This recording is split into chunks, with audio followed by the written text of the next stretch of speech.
अस्सलामुअलैकुम, welcome to अफसलास kitchen. कैसे हैं आप सब लोग? उम्मीद करती हूँ खैर वाफियत से होंगे।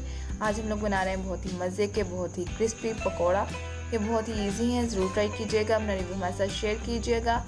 रेसिपी भी जाने से पहले काइंडली चैनल को सब्सक्राइब कर दें, वीडियो को लाइक करें, शेयर करें फैमिली एंड फ्रेंड्स के साथ, और साथ ही साथ बेल आइकन को ज़रूर दबाएँ ताकि आने वाली हर नई वीडियो का नोटिफिकेशन आपको मिलता रहे।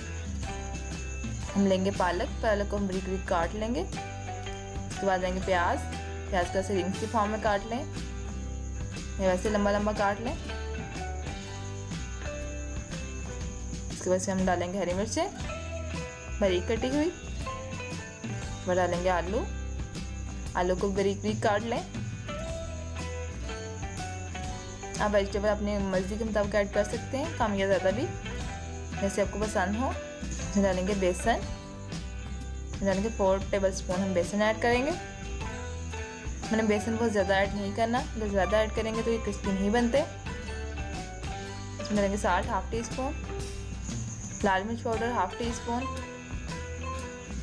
Chilli flakes half teaspoon, जीरा पाउडर हाफ टी स्पून, काली मिर्च पाउडर हाफ टी स्पून। इसे अच्छे से मिक्स कर लें और इसमें डाल दें गरम मसाला पाउडर हाफ टी स्पून। अच्छे से मिक्स करें, इसमें पानी नहीं ऐड करें, इसे हमने बहुत ज़्यादा पतला नहीं करना। इसमें आपने बेसन भी बहुत ज़्यादा ऐड नहीं करना और ना ही पानी ज़्यादा ऐड करना है। इसे हम फ्राई कर लेंगे।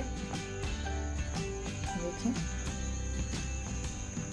इसे हम बहुत ज़्यादा बेसन ऐड कर लेंगे या बहुत ज़्यादा पानी ऐड कर लेंगे तो ये क्रिस्पी नहीं बनते।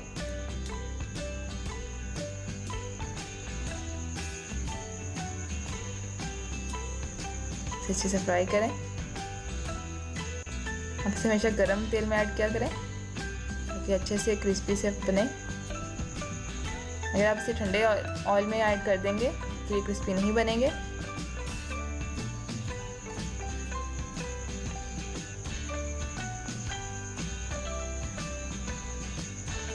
आप रूटीन में पकौड़ा बनाते हैं, लेकिन आप इस तरीके को ज़रूर बनाइएगा। इसे बहुत ही मज़े के, बहुत ही क्रिस्पी बनते हैं। इसका ऑयल अच्छे से निकाल लें, इस प्लेट में सब डाल लें।